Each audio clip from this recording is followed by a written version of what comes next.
Hello friends, welcome to our YouTube channel तैयारी exam की। तो आज के इस वीडियो में हम कक्षा 12वीं जीव विज्ञान से अध्याय है एक पुष्पी पादपों में लैंगिक प्रजनन। ठीक है, तो ये न्यू एनसीईआरटी बुक के अकॉर्डिंग है।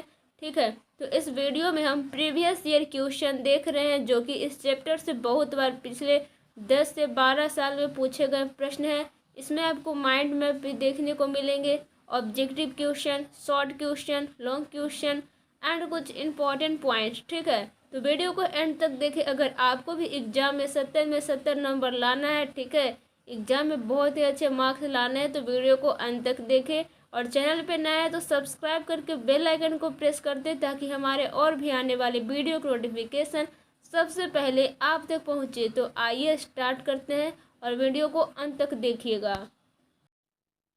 तो आज के इस वीडियो में हम क्लास 12th बायोलॉजी से अध्याय 1 है। ठीक है, न्यू एनसीईआरटी के अकॉर्डिंग ये अध्याय 1 है, पुष्पी पादपों में लैंगिक प्रजनन, sexual reproduction in flowering plants. ठीक है, तो हम लोग क्वेश्चन एनालिसिस देख रहे हैं। ठीक है, ईयर वाइज जो प्रीवियस 10 ईयर में पूछा गया था 2022 तक।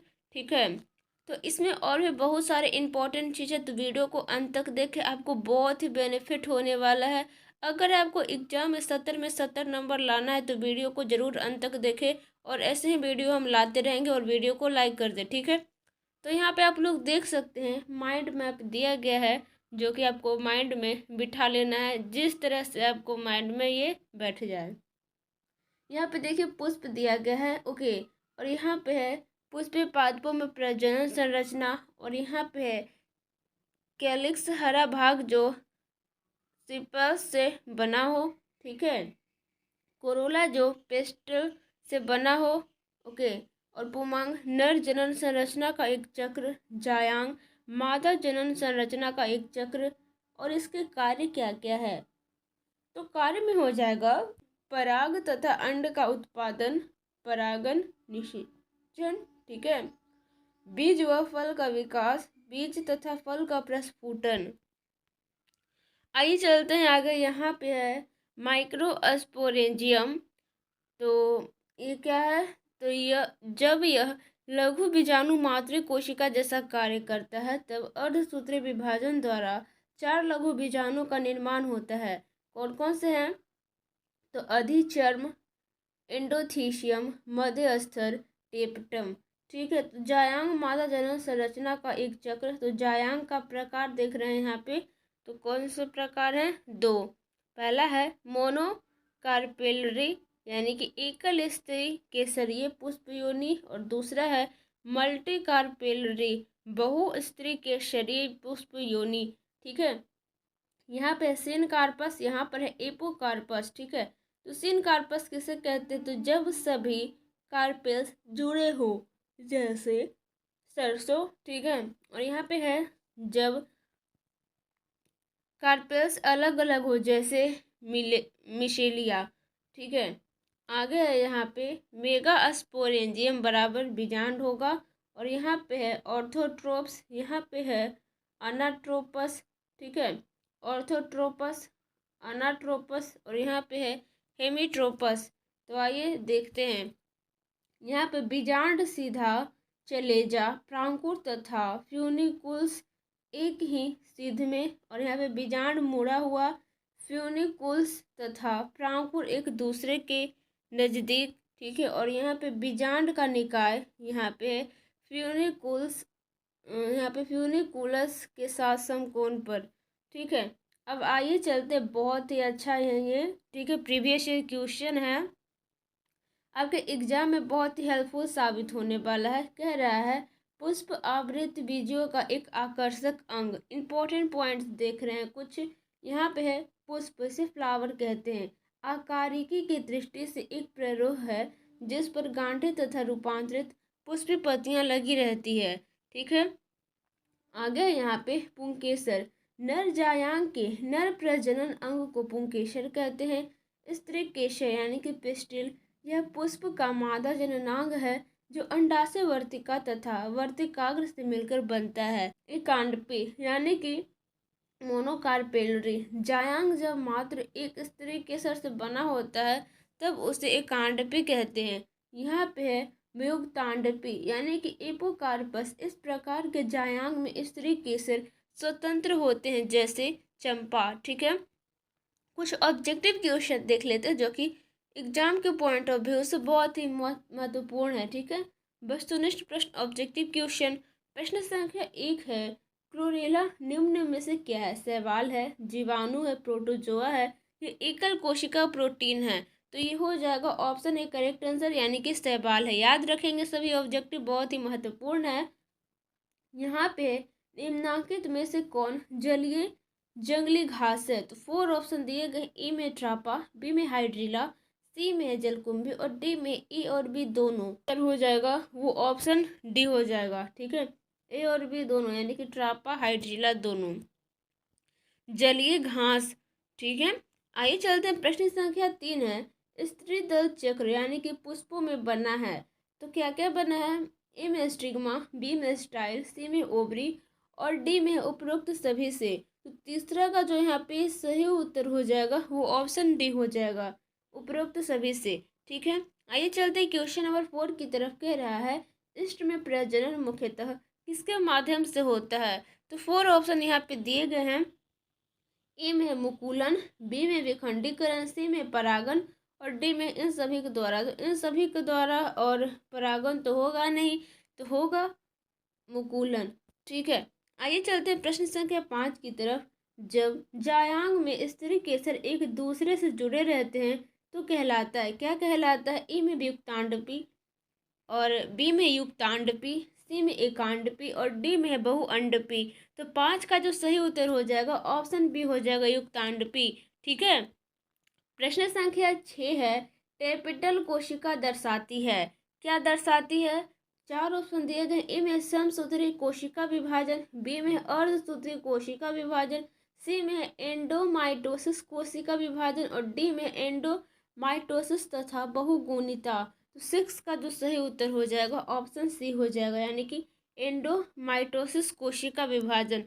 ठीक है, आइए अब चलते हैं लघु उत्तरीय प्रश्न शॉर्ट क्वेश्चन आंसर की तरफ, जो कि 2 अंक के एग्जाम में पूछे जाते हैं और दोनों बहुत ही महत्वपूर्ण है। यहाँ पे है, पुंकेसर तथा स्त्री केसर को नामांकित चित्र द्वारा परिभाषित करें। ठीक है, तो आपको परिभाषित करना है वो भी नामांकित चित्र के द्वारा। तो आइए देखते हैं, देख लीजिए। तो यहाँ पे लघु उत्तरीय प्रश्न का आंसर दिया गया है। तो आप लोग इस तरह से नामांकित चित्र बोल रहा था ना, तो अम है, बम है, ठीक है, पहला और दूसरा। यहाँ पे परागकोश, ये है तंतु डंठल, ये भी परागकोश है और ये परागन है। ठीक है, वर्तिकाग्र, वर्तिका, अंडाशय, इसे कहते हैं पुष्पासन। तो चित्र और ब एक प्रारूपिक पुंकेसर और यहाँ पे एक परागकोश वर्ग 3 भीमती काल और दूसरा में प्रारूपिक स्त्री केसर। बस इतना कर देंगे आपको 1 नंबर मिलेगा। ठीक है, और क्या बोल रहा था उसके बाद? तो उसका आंसर भी यहाँ पे दिया गया है और ए में लिख देंगे पुंकेसर पुष्प का परागकण उत्पन्न करने वाला भाग है, यह तंतु तथा परागकोश से बना होता है। ठीक है, बी में हो जाएगा स्त्री केसर या पुष्प योनि अंड उत्पन्न करने वाला पुष्प का भाग है, यह वर्तिकाग्र, वर्तिका तथा अंडाशय से बना होता है। ठीक है, आइए चलते आगे के क्वेश्चन की तरफ। क्या कह रहा है? तो यहाँ पर देखिए, दूसरा में कह रहा है निम्नांकित को केवल नामांकित चित्र द्वारा दर्शाएं। जीवाणु कोशिका में द्विविखंडन। देखिए इसका उत्तर इस तरह से हो जाएगा। इसमें बैक्टीरियल कोशिका का विभाजन 2 पुत्री कोशिका में होता है तथा प्रत्येक में गुणसूत्र की संख्या समान होती है। इसमें पहले केंद्रक तथा बाद में कोशिका द्रव्य एवं कोशिका भित्ति का विभाजन होता है।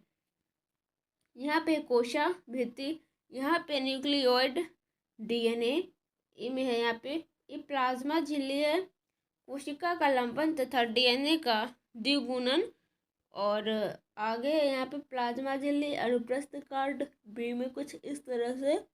ठीक है, और जब सी में आता है तो ये दोनों इस तरह से हो जाता है यानी कि पूर्ण निर्मित अनुप्रस्थ पट। और जब डी में आता है तो ये दोनों अलग हो जाता है यानी कि पुत्री कोशिका की पृथकीकरण यानी कि कोशिका विभाजन, जीवाणु कोशिका में द्विविखंडन।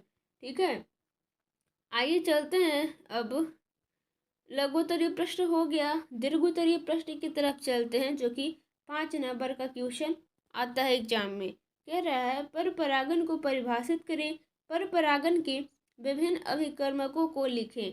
ठीक है, तो इसका उत्तर हो जाएगा दीर्घोत्तरीय प्रश्न में कुछ इस तरह से। ठीक है, तो बहुत शॉर्ट आंसर दिया गया है, आप लोग और लॉन्ग लिखेंगे तो आपको 5 में 5 नंबर मिलेंगे।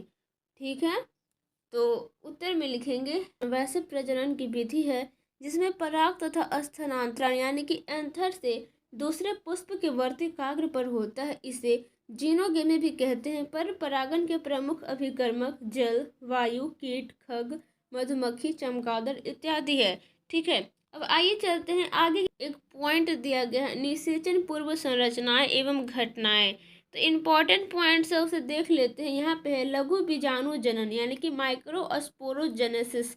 तो पराग मातृ कोशिका से अर्धसूत्री विभाजन द्वारा लघु बीजाणु के निर्माण की प्रक्रिया को लघु बीजाणु जनन कहते हैं। ठीक है, आगे है परागकण यानी कि पोलन ग्रैंस। ये नर जनन इकाई है जो पराग कोष में उत्पन्न होते हैं। और यहाँ पे है परागन यानी कि पॉलिनेशन। जब परागकण परागकोश से मिलकर उसी पुष्प या उस जाति के दूसरे पुष्पों के वर्तिकाग्र तक पहुंचती है तो इस क्रिया को परागन कहते हैं। ठीक है, यहाँ पे संबद्धता यानी कि सेल्फ स्टेबिलिटी। ठीक है, जब एक पुष्प के जायांग का वर्तिकाग्र उसी पुष्प के परागकणों से परागित नहीं होता है तब इस अवस्था को संबद्धता कहते हैं, जैसे आलू, मटर इत्यादि। ठीक है, आइए चलते हैं आगे की तरफ। क्या कह रहा है यहाँ पे ऑब्जेक्टिव क्वेश्चन है कुछ, जो कि एग्जाम के दृष्टिकोण से बहुत ही महत्वपूर्ण है, इसको आपको देखना चाहिए।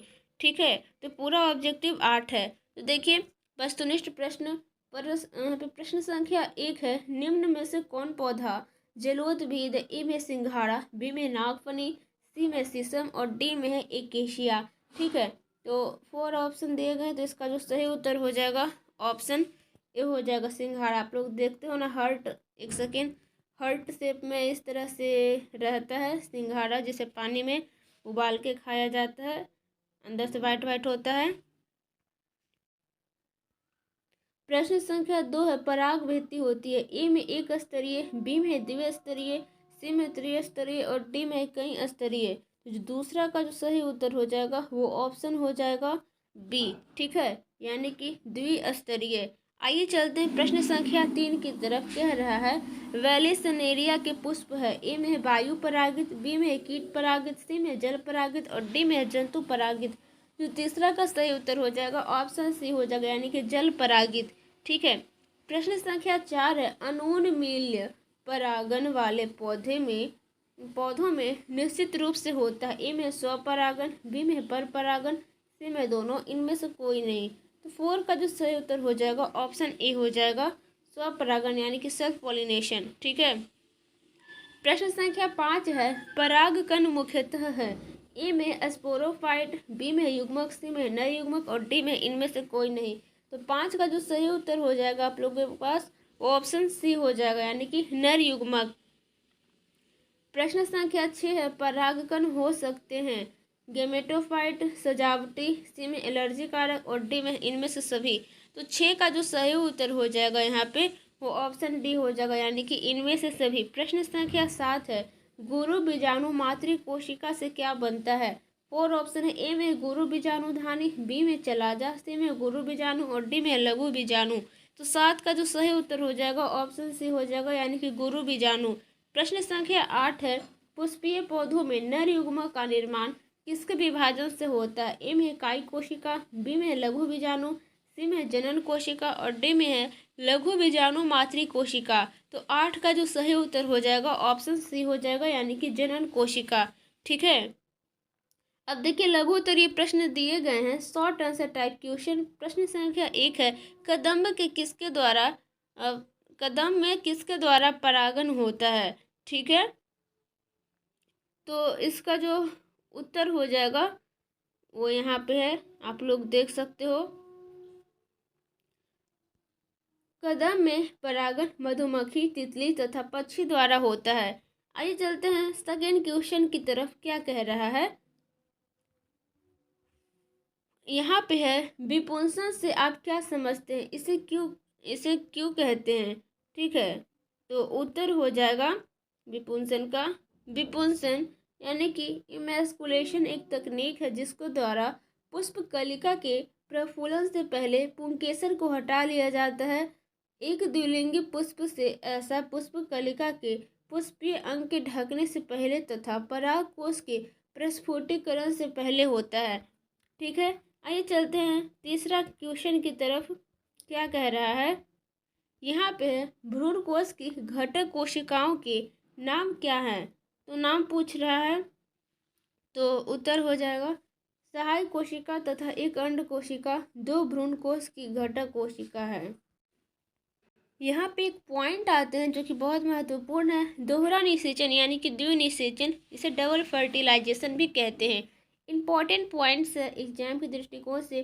प्रतिव्यसांत कोशिका यानी कि एंटीपोडल सेल भ्रूण कोश के चैलेंजल छोर की ओर 3 कोशिकाएं होती है जिन्हें प्रतिव्यसांत कोशिकाएं कहते हैं। ये निषेचन से पहले या तुरंत बाद नष्ट हो जाती है। आगे है गुरु बीजाणु जनन यानी कि मेगा स्पोरेजेनेसिस। ठीक है, गुरु बीजाणु मातृ कोशिका मेगा स्पोर मदर सेल से गुरु बीजाणु हो यानी कि मेगा स्पोर्स के बनने की क्रिया को गुरु बीजाणु जनन कहते हैं। यह पुष्पक्रमी पौधों का विशिष्ट गुण है जिसमें अंड तथा शुक्राणु का संयोजन होता है। साथ ही द्वितीयक शुक्राणु व 2 ध्रुवीय केंद्रिका का भी संयोजन होता है। फलतः बीज के भ्रूणपोष का निर्माण होता है। आगे है यहाँ पे भ्रूणपोष यानी कि इसे एंडोस्पर्म कहते हैं। यह भोजन संग्रही ऊतक है। यहाँ पे निषेचन पश्चात निषेचित अंडाणु से बीज तथा अंडाशय ऊतक से फल बनता है। ठीक है, यहाँ पे वस्तुनिष्ठ प्रश्न है, भ्रूणकोश की सेंट्रल कोशिका है। 4 ऑप्शन दिए गए हैं। ए में प्रारंभिक केंद्रक, बी में द्वितीय केंद्रक, सी में सहायक कोशिका और डी में ए और बी दोनों। तो देखिए इसका जो करेक्ट आंसर हो जाएगा वो ऑप्शन बी हो जाएगा, द्वितीय केंद्रक। ठीक है, द्वितीय केंद्रक आपको याद रखनी है। आगे के प्रश्न आते हैं जो कि दीर्घ उत्तरीय प्रश्न कहलाते हैं और ये आपको 5 नंबर एग्जाम में दे देंगे। ठीक है, यहाँ पे किसी आवृत्ति बीजी 8 केंद्र की भ्रूण कोश का नामांकित चित्र बनाएं और ये 2020 के फाइनल बोर्ड एग्जाम में पूछे गए प्रश्न हैं। ठीक है, तो देखिए यहाँ पे आंसर हो जाएगा फर्स्ट में इस तरह से ए और बी हो जाएगा। तो आप लोग चित्र बना लीजिएगा, हम एक्सप्लेनेशन कर देते हैं। इसे कहते हैं सिनर्जिड्स, ये अंड सेंट्रल कोशिका, 2 ध्रुवीय केंद्रिका और तीसरा है यहाँ पे 3 वाला, इसे कहते हैं प्रतिव्यसांत कोशिका। ठीक है, तो यहाँ पे व्यसांत होगा, यहाँ पे प्रतिव्यामाशांत लिखा हुआ है। यहाँ पे ध्रुवीय केंद्रिका है, यहाँ पे सेंट्रल कोशिका है, यहाँ पे अंड है, यहाँ पे सिनर्जिड्स है और यहाँ पे फिलिफॉर्म उपकरण है। ठीक है, अब आप लोग कहोगे कि हमें पिक्चर बनाना नहीं आता, याद नहीं है, तो हम क्या करेंगे। तो आपको और ऑप्शन में क्वेश्चन मिलते हैं। आपको पिक्चर बनाना नहीं आता है तो आप लोग और ऑप्शन वाले क्वेश्चन बना सकते हैं, लेकिन हाँ उसमें आपको बहुत लंबा चौड़ा लिखना पड़ेगा। ठीक है, फिगर है ए में 2, 4 तथा 8 केंद्रकीय भ्रूण कोश की अवस्था तथा परिपक्व भ्रूण और बी में है परिपक्व भ्रूण कोश का प्रारूपीय चित्रण। ठीक है, आइए चलते हैं प्रश्न संख्या 2 की तरफ। क्या कह रहा है इसे भी देख लेते हैं। कह रहा है दोहरा निषेचन से आप क्या समझते हैं, आरेखित चित्रों की मदद से समझाएं। और ये 2017 के फाइनल बोर्ड एग्जाम में पूछे गए प्रश्न हैं। ठीक है, तो देखिए इसका उत्तर यहाँ पे दिया गया है। इस निषेचन की घटना में नर युग्मक का संयोजन अंड कोशिका के साथ होकर द्विगुणित युग्मक बनता है तथा द्वितीय केंद्रक का संयोजन दूसरे नर युग्मक के साथ, जिसे दोहरा निषेचन कहते हैं। ऐसा निषेचन आवृत्तबीजी पौधों में ही सिर्फ होता है। ठीक है, ऐसे पादप में दोहरे निषेचन की महत्वपूर्ण भूमिका है जिसमें भ्रूणपोष का निर्माण तथा भ्रूण को पोषण मिलता है। ठीक है, यहाँ पे है प्रति कोशिका और यहाँ पे ध्रुवीय केंद्रिका और यहाँ पे केंद्रक कोशिका और यहाँ पे है अंड और यहाँ पे है सहायक कोशिका और यहाँ पे है फिलिफॉर्म उपकरण। फिगर है भ्रूण कोश का प्रारूपिक निरूपण। ठीक है, तो आइए आगे चलते हैं। आगे के क्वेश्चन क्या कह रहा है उसे भी फटाफट हम लोग देख ही लेते हैं। दीर्घ उत्तरीय प्रश्न समाप्त हो चुका है। ठीक है, और यहाँ पे देख लीजिए क्या कह रहा है, निषेचन पश्य संरचनाएं एवं घटनाएं। तो इसमें कुछ इंपॉर्टेंट पॉइंट्स है, थोड़ा सा है, इसे भी देख लेते हैं। यहाँ पे असंग जनन यानी कि एपोमिक्सिस बिना निषेचन के बीज का निर्माण असंग जनन कहलाता है, जैसे स्टेरिएसी तथा घास कुल में। ठीक है, आगे है यहाँ पे बहुभ्रूणता यानी कि पोलिम्ब्रायोनी। ठीक है, यहाँ पे किसी बीज में बहुत सारे भ्रूण के निर्माण की अवस्था को बहुभ्रूणता कहते हैं। ठीक है, यहाँ पे है वस्तुनिष्ठ प्रश्न ऑब्जेक्टिव क्वेश्चन, इसे भी देख लेते हैं, बहुत इंपॉर्टेंट है।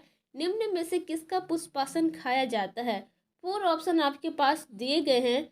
ई में शरीफा का, बी में सेब का, सी में नारंगी का और डी में है इनमें से सभी। तो इनमें से सभी तो नहीं ही होगा, तो इसका करेक्ट आंसर हो जाएगा ऑप्शन बी यानी कि सेब का पुष्पासन खाया जाता है। आइए चलते हैं प्रश्न संख्या 2 की तरफ। कह रहा है निम्न में से कौन नर युग्मक से संयोजन कर भ्रूणकीय बनाता है?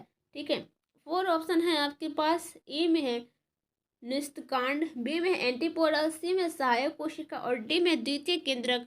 तो इसका करेक्ट आंसर हो जाएगा ऑप्शन सी यानी कि सहायक कोशिका। ठीक है, आइए चलते हैं फटाफट क्वेश्चन नंबर 3 की तरफ। कह रहा है आवृतबीजी पौधों के भ्रूणपोष में गुणसूत्रों की सूत्र गुणता क्या है? ए में एन, बी में 2n, सी में 3n और डी में ए और बी दोनों। तो तीसरा का जो सही उत्तर हो जाएगा वो ऑप्शन सी हो जाएगा यानी कि 3n। ठीक है, प्रश्न संख्या 4 है वायु परागण किसमें नहीं होता है? ई में घास, बी में मक्का, सी में गेहूं और डी में है सेल्विया। तो 3 है इसमें जिसमें होता है और 1 है जिसमें नहीं होता है।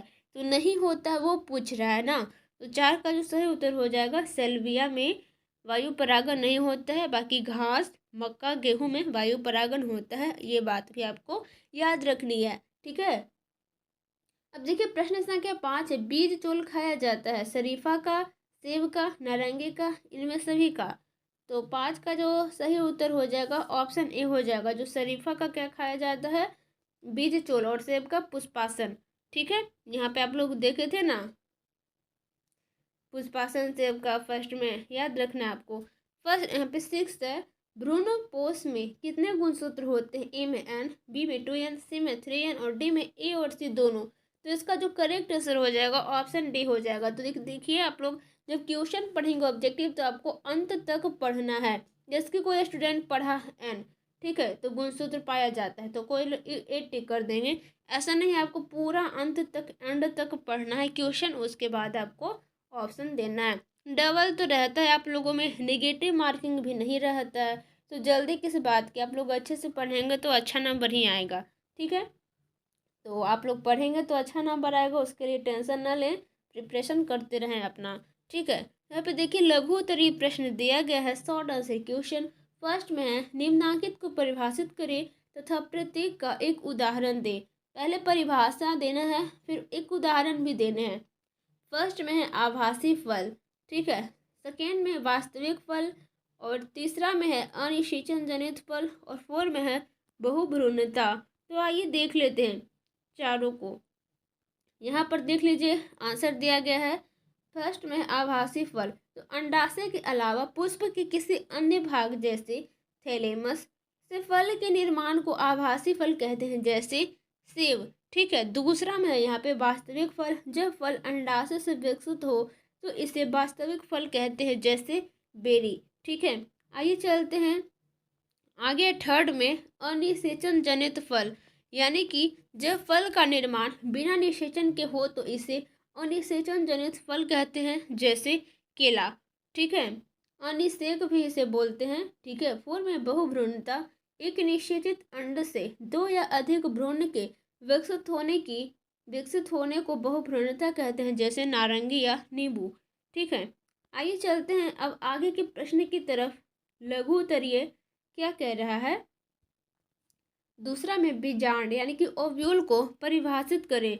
तो देखिए इसका उत्तर हो जाएगा पादप संरचना जो निषेचन के बाद बीज में विकसित हो बीजाणु कहलाती है।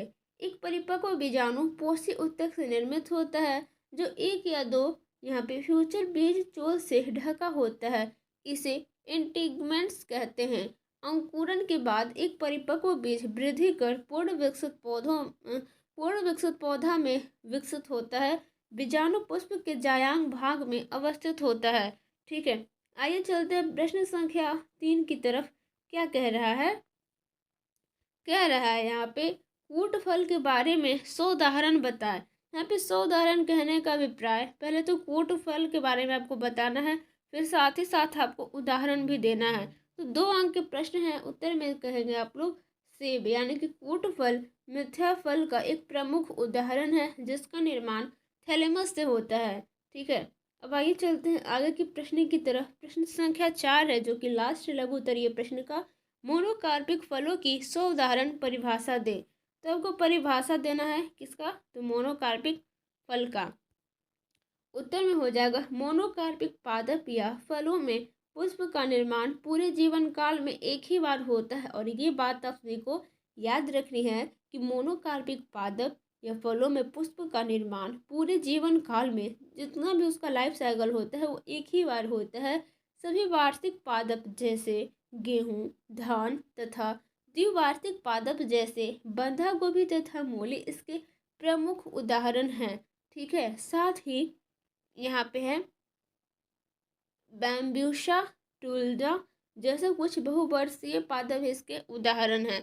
ठीक है, आइए अब चलते हैं दीर्घोत्तरीय प्रश्न की तरफ। क्या कह रहा है? 2 क्वेश्चन है यहाँ पे। ठीक है, लॉन्ग क्वेश्चन आंसर यहाँ पे है पुष्पीय पौधों में निषेचन की क्रिया का वर्णन करें।